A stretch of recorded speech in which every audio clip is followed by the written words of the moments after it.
Well, thank you so much for joining us today. This is Jennifer Hill coming to you live on Awake TV Network from Los Angeles, California, for this week's special episode of MetaBizics.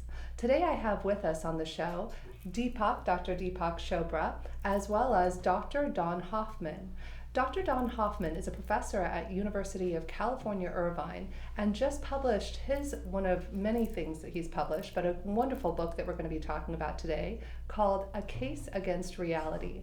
Don Hoffman has been a neuroscientist and neuropsychology expert and professor for going on 37 years. And sitting to my right, we have Deepak Chopra, Dr. Deepak Chopra, who has written, we said, give or take about 90 books, correct? And today what we're going to be discussing with Don and Deepak is Deepak's 90th book, Metahuman. And what I invite you to kind of play around with us today on this topic is we're going to look at and explore what is consciousness? What is the mind? What is consciousness related to the mind? And what is the intersection of the conscious mind? So let's start, Deepak, by maybe having you tell our viewers a little bit about your book, Metahuman, and what the title means to you. So the word meta means beyond, and human in this case means beyond the human conditioned mind. Our mind is conditioned as soon as we're born. There's historical conditioning, there is economic conditioning, there is cultural conditioning, there is even, as we get educated, scientific conditioning.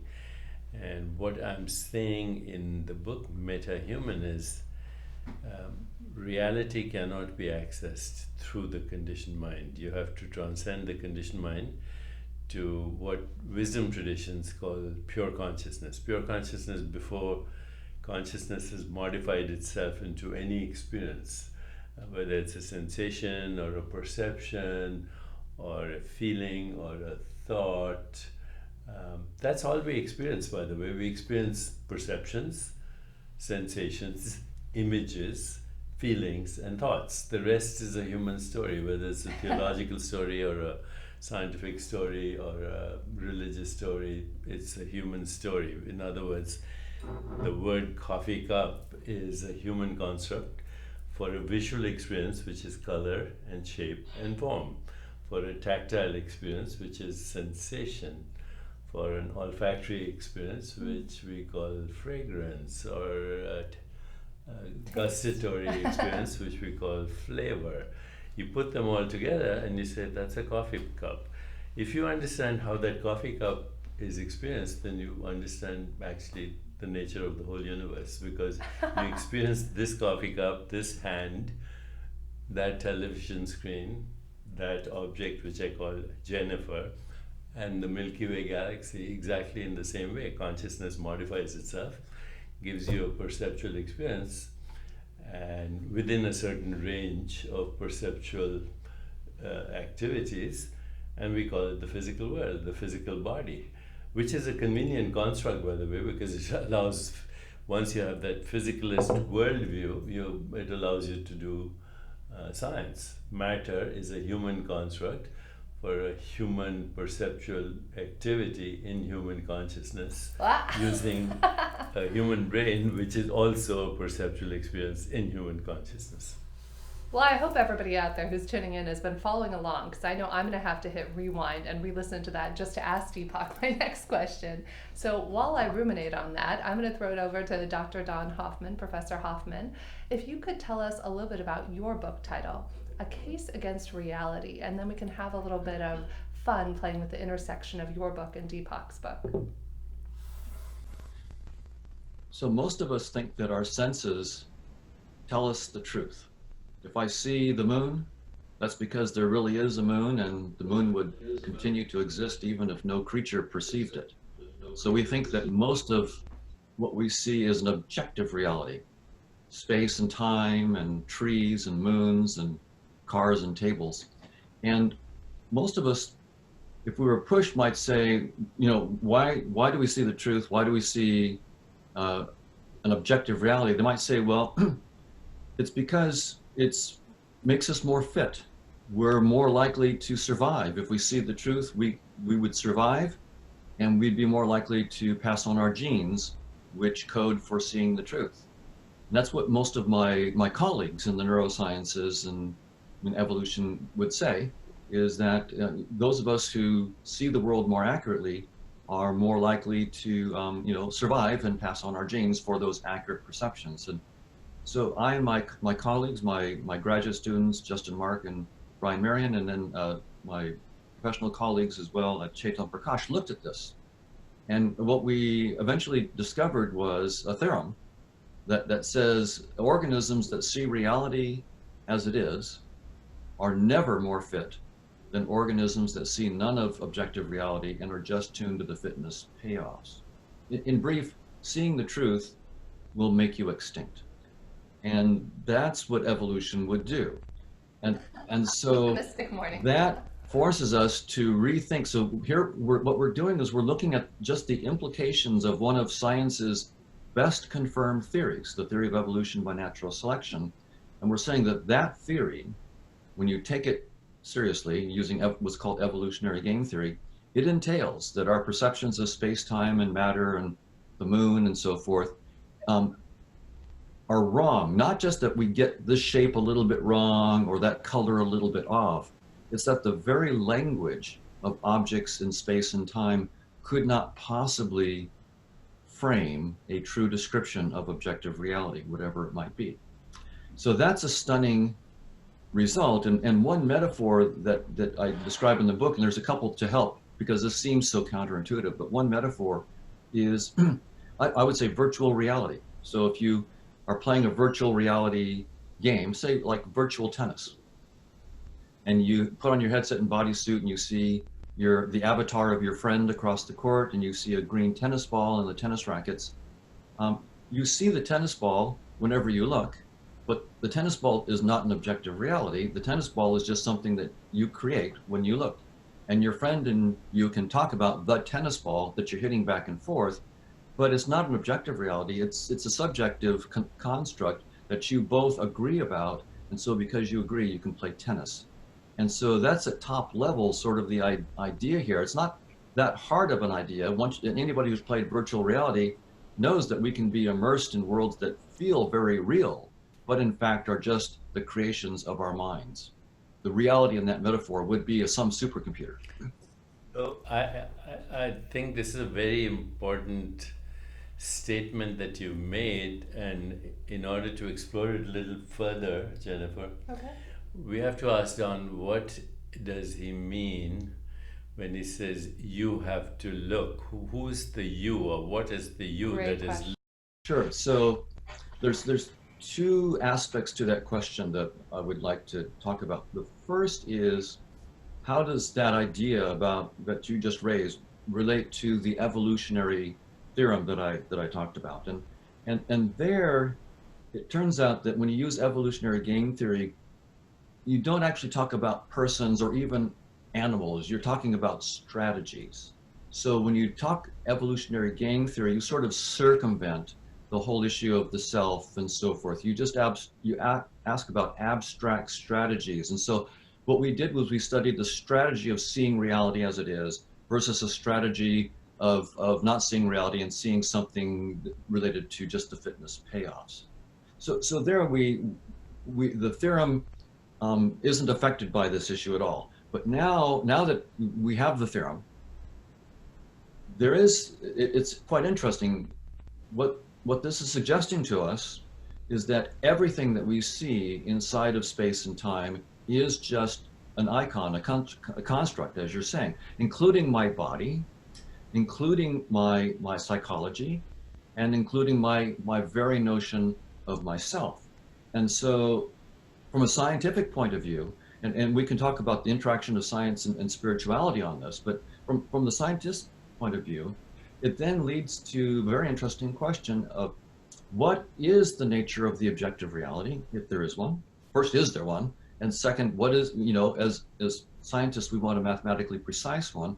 And what will be the nature of the self and the observer in that scientific theory?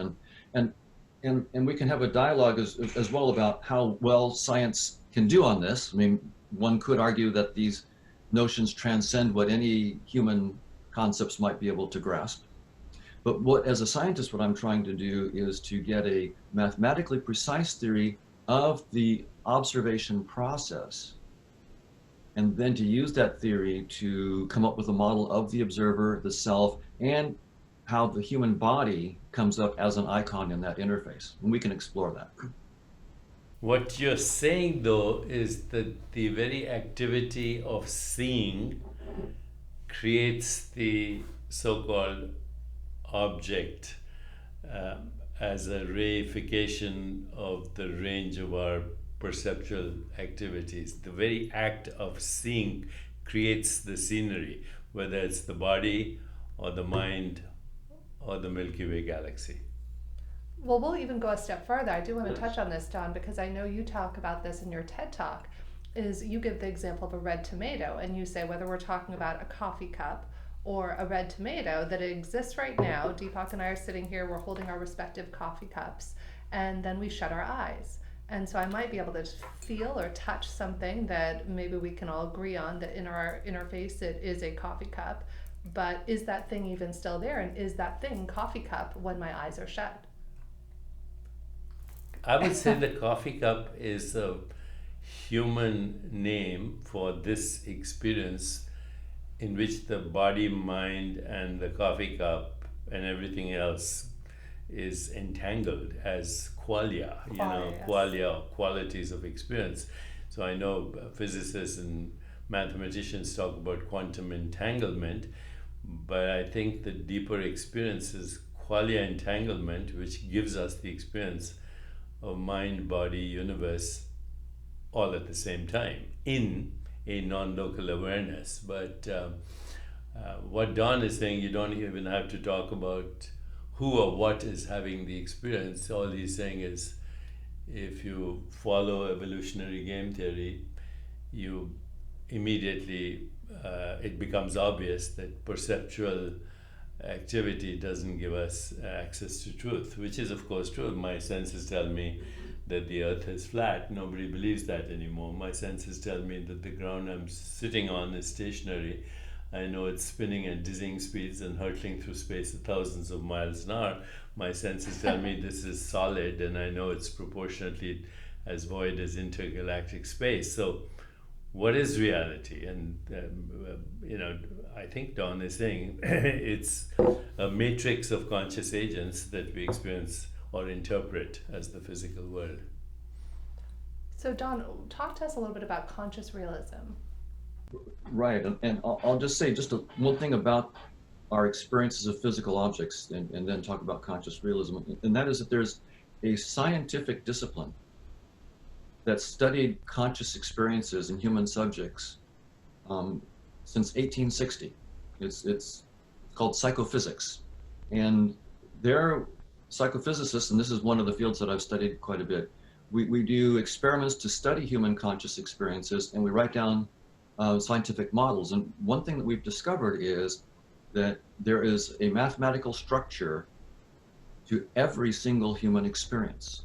It's not that they're amorphous, they're highly structured, and they're predictable with mathematical rigor. And so we can actually predict what you will see if we send you certain visual or auditory stimuli. We can predict exactly what you will experience with such precision that we can write down equations for it all. And that's why we actually have virtual reality today. Virtual reality, if you think about it, you put on a headset and you're immersed in some strange new world sometimes that you've never seen before. How do we do that? How can we get you to be in a world that clearly your senses are creating, and it's something maybe you've never seen before? It's because we know with mathematical precision how your creative process works, how you create objects and colors and shapes and space and time itself. Once we know that, we can play you, and that's how virtual reality works.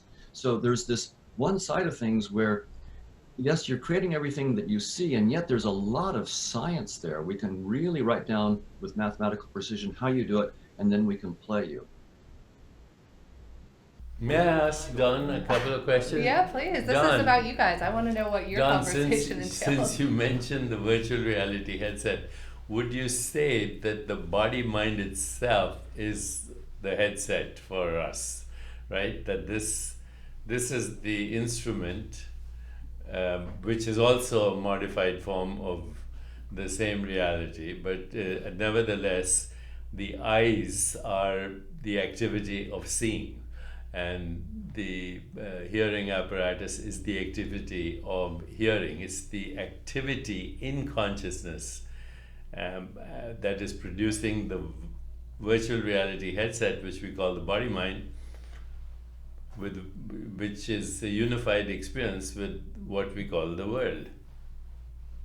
Yes, and I was led to think that way because I'm trying to solve a tough scientific problem. It's called the hard problem of consciousness.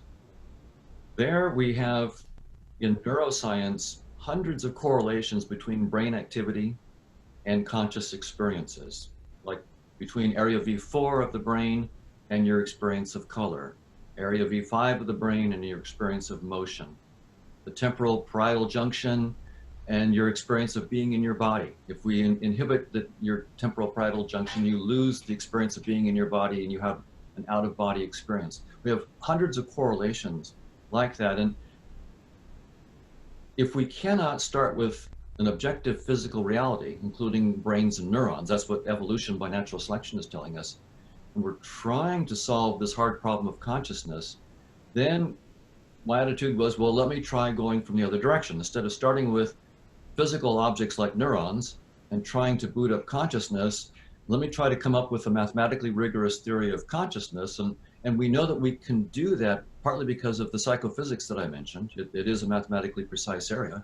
So we can come up with a mathematical theory of consciousness on its own terms, what I call conscious agents, and then show how space, time, and matter, and even the brain itself are simply, as Deepak put it, they're icons in consciousness, that they're forms of perception of consciousness. But the idea is to take that very interesting idea and make it mathematically precise, and then make testable predictions, right? If we're going to do this, and it's going to be a scientific enterprise, we have to have not only a mathematical theory of conscious agents and their dynamics, but when we project that dynamics into space-time as an interface, we better get back all of modern science. We should get back evolution by natural selection, general relativity, quantum field theory. All of our wonderful science of space-time better be what it looks like when we project consciousness into space-time.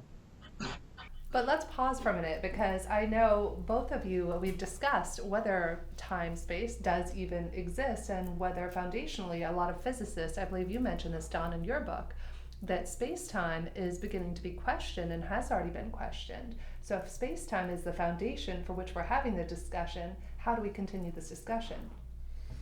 Well, Don will say that space-time are constructed as experience, and I shouldn't be speaking for him, in the same way as any other experience is constructed. That space-time, the theater of space-time and causality, is actually another human construct based on perceptual activity. But I have a question again for Don, which is very important here. Where is mathematics? Why is mathematics so unreasonably effective? There was an essay by, I think, Eugene Wigner, The Unreasonable Effectiveness of Mathematics. And my question is, maybe mathematics is effective because it, like the universe, is a human construct. It is like physical reality is a human construct.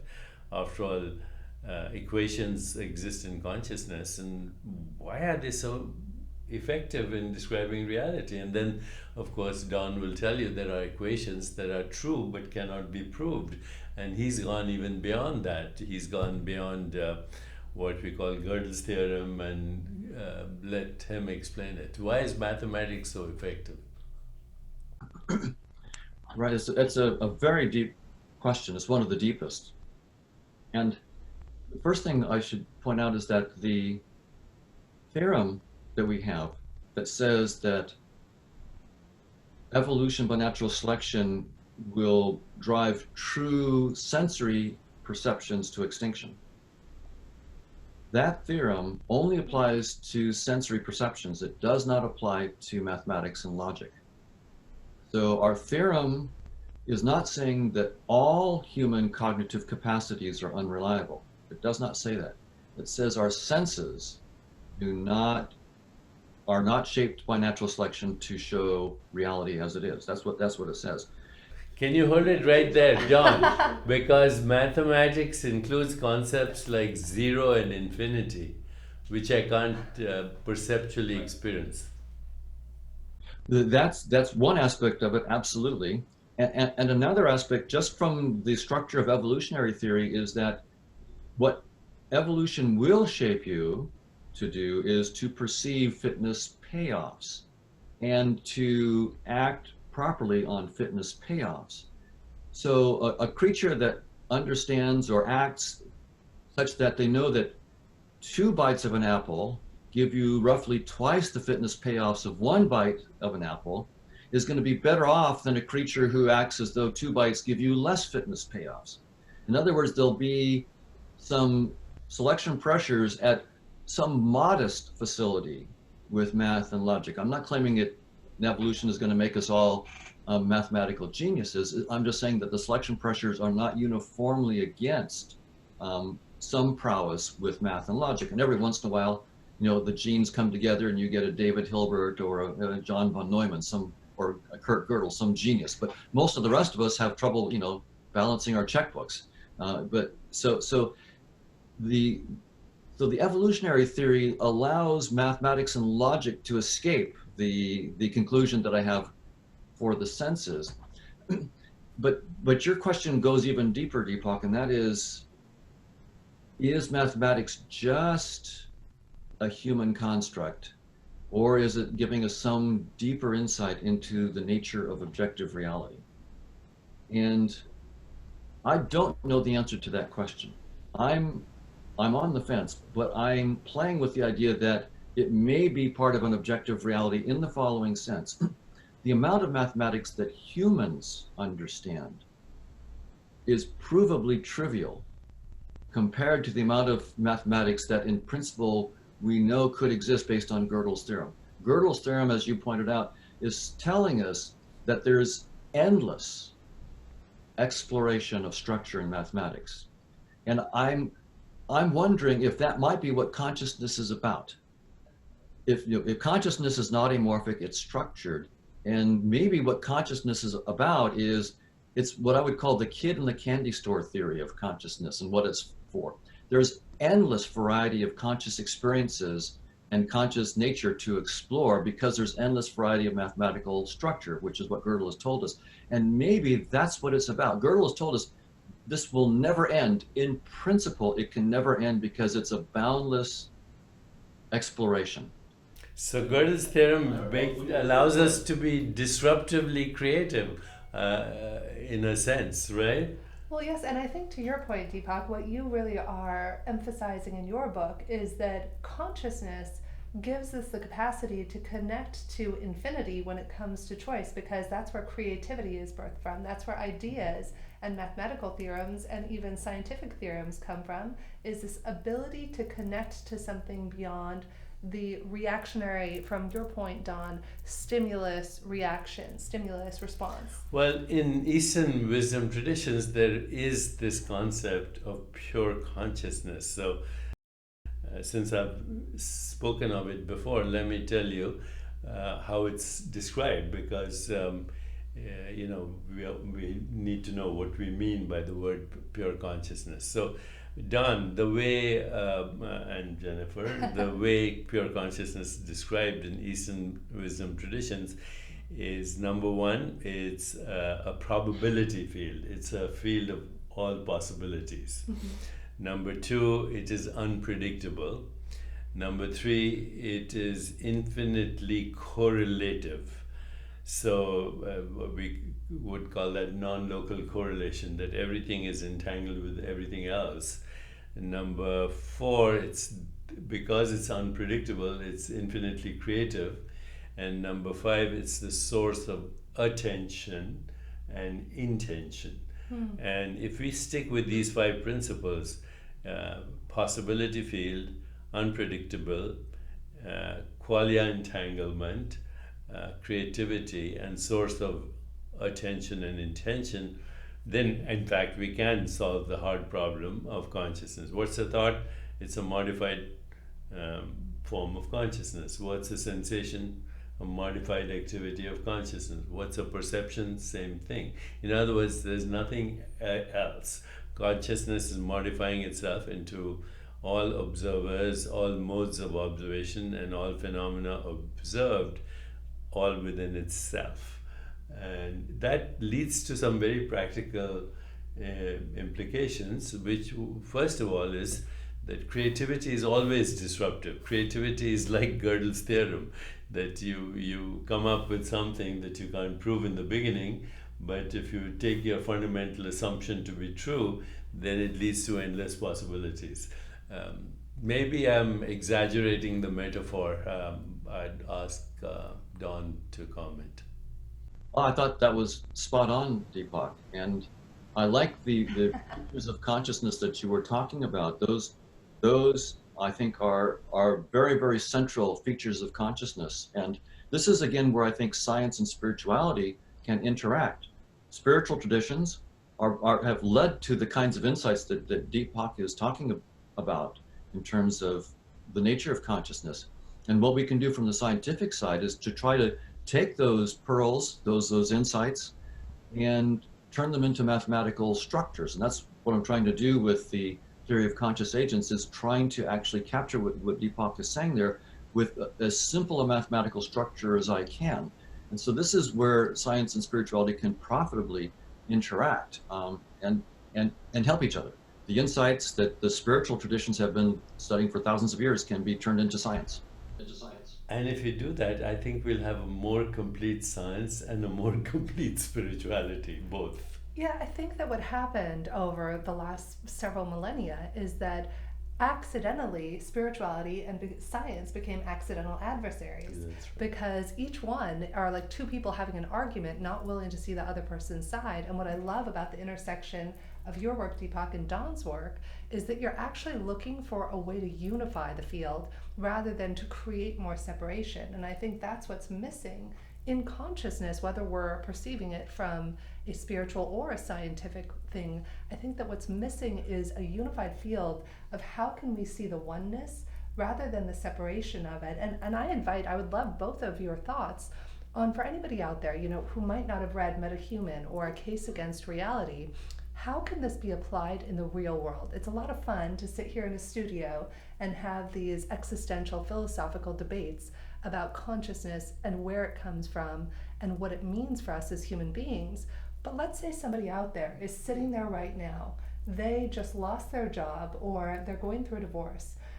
Do we actually have a say in how we perceive that thing, or is it just a bunch of clusters of neurons firing that are giving us our responses?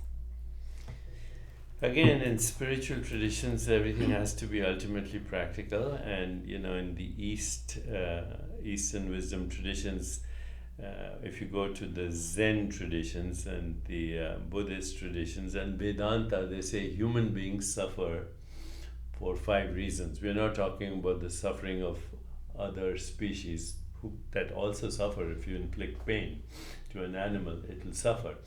But as humans, we have existential issues. We worry about old age, infirmity, death, taxes. So all of that. So in the Eastern Buddhist traditions and Vedanta, they said the 5 reasons for human suffering. Number 1, not knowing true reality, which Don is saying leads to extinction. But Eastern wisdom traditions said that leads to liberation from the false construct of a physical reality.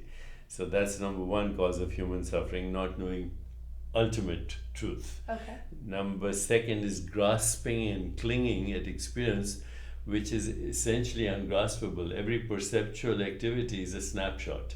So, this is a snapshot of experience. I look here, that's another snapshot of experience. The only continuity is the consciousness in the experience and in between the experience and in the next experience. But we're always grasping at evanescent experiences. The third is recoiling from evanescent experiences. The fourth is identifying with a false construct called the ego. And the fifth is the fear of death. But they're all ultimately contained in the first one, not knowing true reality as pure consciousness, which is not personal but universal. And personal consciousness is like a little offshoot, like a differentiated, just like a stem cell divides into all these cells in my body with eyes and nose, and they all have their receptors and they all have their messenger molecules. So too pure consciousness differentiates into species specific modes of knowing and experience, which result in species specific perceptual activities, which we happen to call the human universe. You might have to hit rewind on that, have a little more coffee, and then rewatch that. There's no coffee. Coffee doesn't exist, No. other than as a figment of our imaginations. As an experience. A wonderful figment, I might add. Don, what are your thoughts on that? The human side, the emotional side of this, dealing with everyday problems, is that what? But just saying, if your theories of conscious realism are true, which I think they are, until they're proven to be not true, but if they are, then how does it change the way we act or behave in the world, or does it? Right. Well, it does change our perspective on who we are. I'm not just my body. I used to think that I am nothing but my body, and when the body dies, that's it. And this new perspective, which says that space and time is not fundamental, and they're just my creations, they do lead to a completely different perspective of who we are. Think about, again, virtual reality. Suppose you're with a bunch of friends and you play virtual volleyball. So you put on a headset and bodysuit and you're immersed in a beach scene. And you see all of the avatars of your friends and you play beach volleyball. You see palm trees and the net and so forth, and you're having fun. And then one of your friends, Tom, says, I'm thirsty, I need to get a drink. He takes off his headset and bodysuit to go get a drink, and his avatar collapses motionless on the sand. Well, from the point of view of the virtual reality, it looks like Tom is dead, but he's not dead. He just stepped out of the interface. So this gives us a very, very different perspective on death. If space-time is fundamental and you are nothing but your brain activity, then it follows that you will die and there'll be nothing left of you when your body dies. On the other hand, if space-time and your body itself are merely virtual reality constructs, then death may be nothing more than stepping out of that interface, taking off the headset and bodysuit. You've unplugged from that interface, but that doesn't mean that you're gone. It just means that the interface is no longer able to see who you are. So it changes very fundamentally how we see ourselves. And it also leads to, I used evolution to show that we don't see reality as it is. There's another aspect of evolutionary theory that I think is very, very powerful. It's called evolutionary psychology. And it's a physicalist framework. It doesn't, so evolutionary psychology does not endorse what I'm saying about space-time is not fundamental, and so it doesn't endorse any of that. But I use evolutionary psychology because it is a wonderful theory inside space-time that looks at the logic of human emotions. And so one thing that you find is we're often life is difficult because it's confusing. We have no idea why we're feeling what we feel, why we're behaving the way we behave. Why is it that I, want to fight my brother and sister and I also love them? Why is it that, I want to eat all this chocolate and I also want to, stay thin? Why do I have all these conflicts? And it turns out we have a really good grasp, at least within the physicalist framework, of the logic of human emotions and the logic of internal conflict. And so another practical thing that comes out of evolutionary psychology, at least it has for me, is recognizing that logic has really helped me to step back and say, oh, okay, that's why there's all this internal conflict and why there's conflict between people.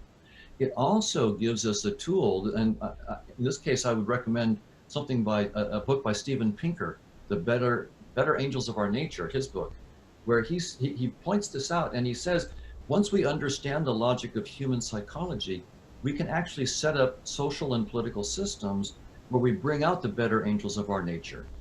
And as it turns out, homicide rates in human societies have dropped dramatically since the times that we were in more aboriginal states. When we got modern Western democracies with a police force that steps in between people, it turns out homicide rates have dropped dramatically. And there are various things like that that we can use to better the human condition. So there's a lot to say about how this stuff leads to practical applications, both personally and in social systems.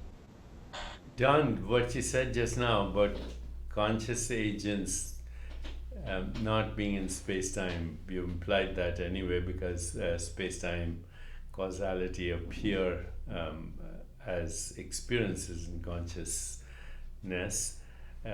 Does this suggest that our essential being then is not subject to birth and death, that it's timeless and therefore immortal? What you call a conscious agent, can we call it the self, or can we call it even a soul? I know these are terms that are not familiar or comfortable to scientists, but is the conscious agent, you and I are conscious agents, and this is the symbolic. The human bodysuit. This is the symbolic representation as a VR apparatus. Are we therefore timeless beings? We'll quote you on this. You're being recorded. We're seeing avatars. Avatars, right? Say that again. What we see. And yes, that's good. The idea that, yes, we are not inside space and time. So in that sense, we're timeless. We're the authors of space and time. And this is a big switch. Most of us, if you think the standard scientific theory is there was a Big Bang 13.8 billion years ago, and it was all space-time and energy and matter later came along, and life didn't come on to the scene probably for hundreds of millions, perhaps billions of years after the Big Bang. So there was no consciousness, and then consciousness came later. And so consciousness and us, we are late, tiny bit players that have recently come on to the pre-existing stage of space-time. That's the standard view. And I'm turning that around and saying that space-time is just a user interface that we create as a way to interact with other conscious agents. So we're not little bit players inside this pre-existing stage of space-time. We're the authors of space-time. We create it on the fly each moment. And that also changes how we think about ourselves, as opposed to little trivial things lost in this endless space and have only been here for the last brief bit of this huge eternity. We're creating the whole show. And when we stop creating this show, that doesn't mean that we're going to be gone. It means that we'll probably go on to create other very interesting, interfaces. And one thing that you mentioned, Deepak, I'll just say, in terms of the notion of a self, the theory of conscious agents allows for conscious agents that are pure awareness without any content. That's part of the mathematics. I was surprised. I mean, you write down the math as a scientist, and then the math comes back and it teaches you. You become the student of your mathematics. And it allows for agents, for consciousnesses that have no self. The self itself is going to be an interface construction of the agents. So it's really quite fascinating to study. So Don, I have a question for you about that. I did practice transcendental meditation, and I was talking to one of my teachers this weekend, and we were having this discussion about consciousness. And then I mentioned, Don, I think you had referenced on the panel we did at UC Irvine, how one of your counterparts in UCLA has found the mathematics behind revolutionizing artificial intelligence, so that soon artificial intelligence can surpass what we're capable of as human beings. which then begs the question, could an AI have consciousness? I would love both of your inputs on that. I don't think an AI could have the consciousness that we experience subjectively, that it could simulate that is enjoying red wine or sex, but or fear death. But I don't think it would have those experiences. But because AI is built on the assumption that reality is physical, and you can use that model to get to a certain extent, but then like the event horizon, you can't cross over. But or can we? And we just don't know it. We can't see it, which is a maybe, whole other maybe Don quantum has a physics. different view on it. Can AI be conscious? I agree with Deepak in the following sense. If you accept the premises of modern physicalist science, that space-time and matter are fundamental, then when they ask, could AI become conscious, they're asking, could we start with unconscious silicon circuits and software? And if it's complicated enough in the right way, could that unconscious physical stuff somehow give rise to consciousness? That's how they think about it. And they're of two minds. Some of my colleagues will say, sure, machines can have consciousness. The brain is a machine. It has consciousness. Now, of course, we have no idea yet. We haven't solved the hard problems. So they just will point and say the brain is a machine, so it can have consciousness, but they have no scientific theory about how that could possibly be. Now, I think from the point of view in which consciousness is fundamental, so I'm now changing my framework, not the physicalist framework anymore. If consciousness is fundamental and space and time is just our construct, just our interface, we know something very interesting about our interface. And you can see this firsthand yourself. If you look at your own face in a mirror, you know that what you see firsthand is just skin, hair, and eyes. But what you don't see in the mirror is your hopes, your dreams, your aspirations, your love of music, the whole rich world of your conscious experiences. That you know firsthand is the real you in some sense. That's the reality. This little icon of a face, skin, hair, and eyes is effectively trivial compared to the rich world that it's hiding. So I think of a face as like a portal into this rich world of consciousness. When I see your face, I'm getting some little tiny glimpse into the rich world of your own conscious experiences. If you smile, I can see that you're happy. Although I'm not experiencing your happiness directly, I have some insight into it. And so this changes the AI question. The question becomes, we have an interface that we call space and time. It gives us some portals into this realm of consciousness. The human face, when I see my cat, it's a little bit dimmer portal, but it's there. If I see an ant, my portal is very dim, but who knows, maybe there's something it's like to be an ant, right? And the question then becomes this. If we really deeply understand the realm of conscious agents and how they create space and time as an interface, could we reverse engineer that interface, perhaps using technologies that we call circuits and software and silicon and so forth? Could we use that technology to open up new portals into the realm of conscious agents? And for what it's worth, I think the answer is yes.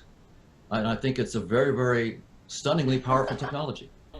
And it's a very good answer, because then it leads to the next conclusion, that what we call a physical entity, be it a particle, a molecule, an atom, is indeed modified consciousness. Precisely. And if we go that route, then we can go all the way. Artificial intelligence then is no longer artificial intelligence. Well, and to your point, It's an extension of our intelligence. And to your point in the book, what I love is that everything stems from consciousness. And this is what I love, is when you get to either one of the ends of their respective books, Metahuman or A Case Against Reality, you both reach a similar conclusion that does allow for the intersection, for the first time in history, of spirituality and scientific, basically theory, to peacefully coexist and to perhaps be on the same page. And you've been an amazing moderator for both of us. I think this conversation needs to be continued. Yes, we may have to do future episodes. So Don Hoffman, Deepak Chopra here with us on MetaBizics. You've been watching Awake TV Network. This is Jennifer Hill coming to you live from Los Angeles. I highly recommend checking out both of their books. I personally got the hard copies and listened to them on Audible because you might want to take notes and write it down. And I know in Don's book in particular, there are accompanying photographs and visual imagery. And Deepak, what I love, if you listen to Deepak's book, it actually is done in his own voice.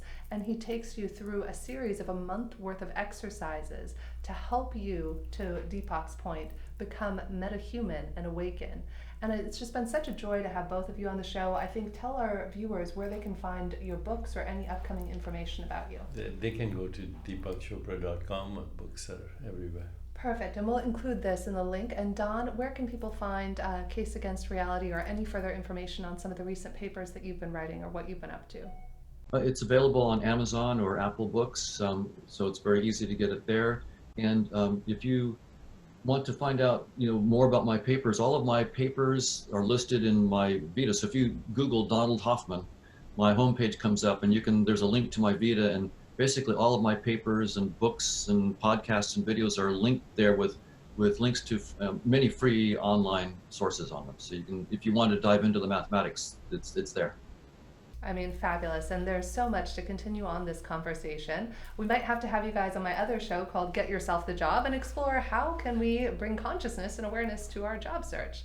So again, this has been Jennifer Hill here with you today on MetaBizics. I invite you to check out my website, MetaBizics, BIZICS.com. Look for upcoming events. I know on February 11th, I will be co-hosting an event on the art of deeper listening, which further delves into consciousness and how we can further connect with one another as conscious human beings, both personally and professionally. It's been a pleasure. Thank you to all of the amazing teachers on Awake TV Network. Thank you to Amanda Masters and John, who made this network available so that we can one by one awaken our inner selves. Thank you.